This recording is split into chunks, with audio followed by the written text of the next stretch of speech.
Why tonight is so important is because we are celebrating the life and legacy of Nelson Mandela. He was one of the most inspirational and passionate leaders that I've ever seen in my life, and there's a long history between Nelson Mandela and the NBA. Back over 20 years ago, we sent a delegation, including David Stern and Dikembe Mutombo, to sit down with Nelson Mandela. And one of the things that we talked about there was how we could use sport to bridge cultural differences and to bring people together and to unite them. And so those were the lessons that we learned from Nelson Mandela.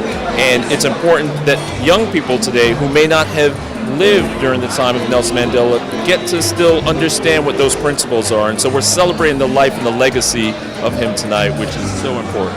Primary source of inspiration, certainly growing up in Africa and understanding what he stood for, his selfless, benevolent leadership. He just didn't talk about it. He just didn't talk about, for example, the power of sport. But he used sport to galvanize and bring his country together, as we witnessed in the 1995 Rugby World Cup. As a person who really, live all my life, through sport, and also trying to find a way to use sport as a tool for development. Everything he talked about and stood for, I think we have a unique opportunity on the continent through our work there to see that it has an effect on young people. Oh, I cry a lot. I couldn't believe it. I met him for the first time in '93. I couldn't believe I was having dinner with him in the same table. I felt like I was just lucky to know him before he becoming the president. And we all knew that he was going to become the president. And we all knew that his world was going to remain in our head for the rest of our life. Sport is the one thing that blacks and whites and Latinos and everybody come together. Like tonight, we're going to see everybody in this arena cheering for the Raptors, right?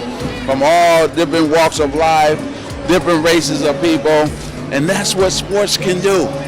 See, it can galvanize people, it can bring people together, and Nelson knew that.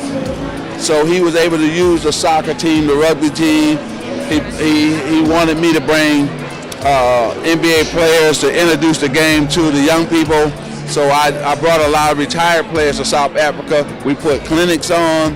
We played 5 games over there, so it was really special. So he understood what he had to do, and then he reached out to the right people and brought them in.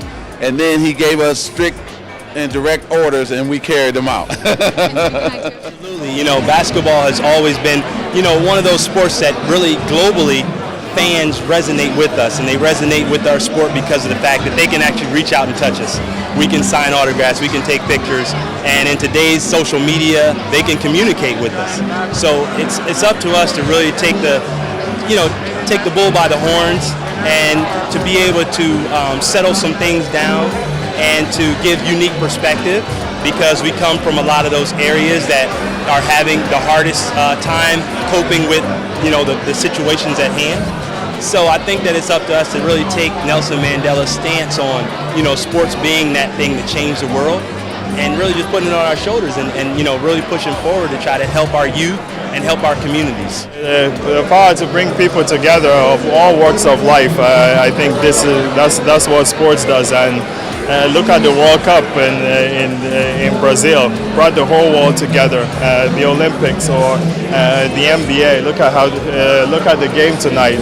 Look at We the North, bringing everybody in Canada together, and such a global sport. But there's nothing like sports. It affects youth, and you know what? We can control our kids to be bankers. We can control them to do whatever we want. But at the end of the day, they're going to come and play sports as they grow up, and it's going to tie them to other younger kids, and that affects lives and it changes lives. Well, when I met him, I was with Dikembe Mutombo, and he walked up and he said to Dikembe, "What you are doing in Africa with your people, don't ever stop." And he looked at me and he says, "That's a beautiful smile you have, young man." So for him to tell me that, I was inspired by 2 great people, obviously Mandela and it inspired me to do more for my continent.